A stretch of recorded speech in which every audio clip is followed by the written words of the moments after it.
திருப்பூர் மாநகராட்சி குப்பைகளை பெருந்துறை தொகுதிக்கு உட்பட்ட முரட்டுப்பாளையத்தில் கொட்டக்கூடாது என்று அந்த தொகுதி எம்எல்ஏ ஜெயக்குமார் திருப்பூர் மாவட்ட ஆட்சியரிடம் மனு அளித்தார். திருப்பூர் மாநகராட்சி குப்பைகள் பல்வேறு ஊராட்சிகளில் உள்ள பாறை குழிகளில் கொட்டப்படுவதால் தொடர்ச்சியாக எதிர்ப்புகள் கிளம்பி வருகிறது.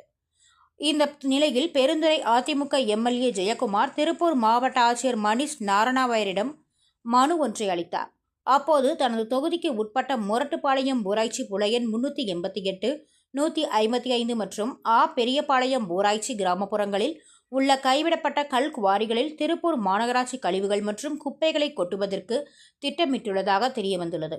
இதன் மூலம் அப்பகுதியில் நிலத்தடி நீர் மற்றும் சுற்றுப்புற சுகாதாரம் மாசடையும். குவாரிகள் அருகாமையில் குடியிருப்பு பகுதிகள் அதிகமாக உள்ளது. இதனால் தனது தொகுதியை சார்ந்த மக்களுக்கு தொற்றுநோய் பரவும் அபாயம் ஏற்படும். எனவே இந்த திட்டத்தை கைவிட வேண்டும் எனவும் வலியுறுத்தி மனு அளித்தார்.